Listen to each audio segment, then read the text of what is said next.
توفيق محمد اهلاوي الباك الشمال بتاع نادي بتروجيت. بس هنا هو باك شمال كويس ومحترم، الاهلي كان بيتكلم فيه ودخل فيه من السنة اللي فاتت قبل ما كان يجيب بن عمري.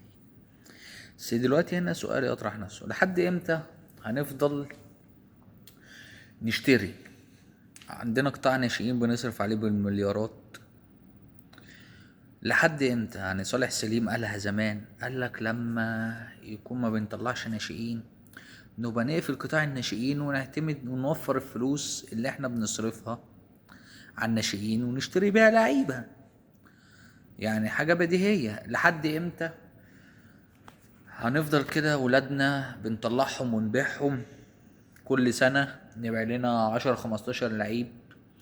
اي نعم، في السنين الاخيرة بقينا نطلع كده لعيب لاعبين 3 اعارة ونرجعهم ونفضل متلجينهم برضو على الدكة، لان اي مدير فني بيجي بيمسك الاهلي ما بيفكرش اللي هو يطلع ناشئين. حسين عموتة السنة دي اهو معاه بتاع 3 هنشوف هيعتمد عليهم ولا لا. عمر سيد معوض ومحمد عبد الله، و2 3 مواليد 2005. يا رب يعني يكون باشرة امل اللي هو يعتمد شوية على الناشئين، علشان كده الموضوع رايح لسكة تانية خالص، اللي احنا كل لاعب عندنا نمشيه بكلام فارغ ونجيبه بملايين، وهو اساسا بتاعنا وفي ايدينا.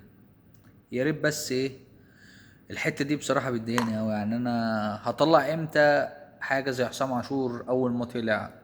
عماد متعب، احنا من بعد عماد متعب وعمرو جمال ما جبناش فيرود رقم 9 من ناشئين الاهلي، ما جبناش حاجه عليها العين.